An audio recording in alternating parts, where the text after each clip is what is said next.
नमस्ते, कैसे हैं आप सब। आई होप आप सब बहुत अच्छे होंगे, खुश होंगे, स्वस्थ होंगे और ब्लेस्ड होंगे। मैं आप सबके बीच श्री कृष्ण और श्री सुदामा जी की स्टोरी, आपको तो पता ही होगा श्री कृष्ण और सुदामा कितने घनिष्ठ मित्र थे।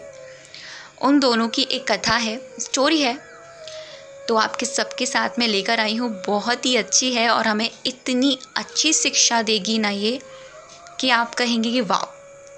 तो चलिए, क्या है वो स्टोरी। श्री कृष्ण और उनके बड़े भाई बलराम और उनके मित्र सुदामा श्री संदीपनी ऋषि के आश्रम में विद्या प्राप्त करने हेतु गए थे। तो एक दिन श्री कृष्ण और बलराम दोनों लकड़ियां लेने के लिए वन में गए।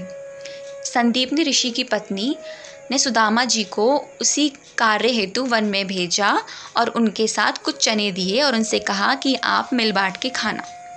तो जब श्री कृष्ण से सुदामा की भेंट हुई तो कृष्ण ने कहा, दादा मुझे थोड़ा जल दीजिए, प्यास अधिक लगी है।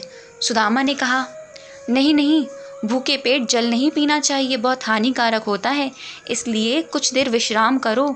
सुदामा ने चने के संबंध में कुछ बताया ही नहीं श्री कृष्ण को, और श्री कृष्ण तो अंतर्यामी थे। कृष्ण थके हार कर उनकी गोद में सर रख के लेट गए। तभी सुदामा ने अवसर पाकर वो चने चबाने प्रारंभ कर दिए। इसी बीच अचानक कृष्ण उनसे पूछ लिए कि दादा तुम क्या खा रहे हो।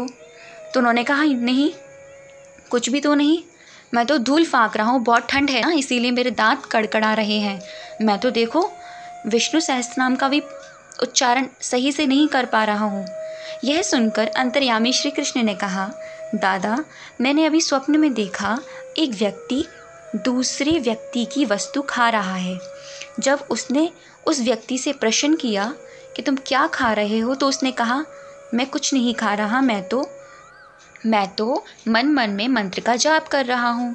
तब प्रश्नकर्ता ने कहा, ऐसा ही होगा, केवल स्वप्न था, मुझे तो ज्ञात है तुम मेरे बिना एक अन्न का दाना ग्रहण नहीं कर सकते।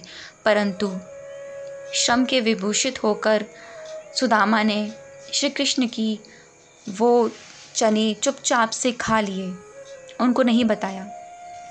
श्री कृष्ण के लंगोटिया यार होने के बावजूद भी वो पूरा जीवन इसी वजह से उनको दरिद्रता में बिताना पड़ा, क्योंकि उन्होंने चुपके से उनके चने खाए थे। अब उसी प्रकार एक मुट्ठी रूखे चावल जब सुदामा की पत्नी ने सुशीला ने उनको प्रेम से दिए तो श्री कृष्ण ने कितने प्रेम से वो खाए और अपनी स्वर्ण नगरी प्रदान कर दी।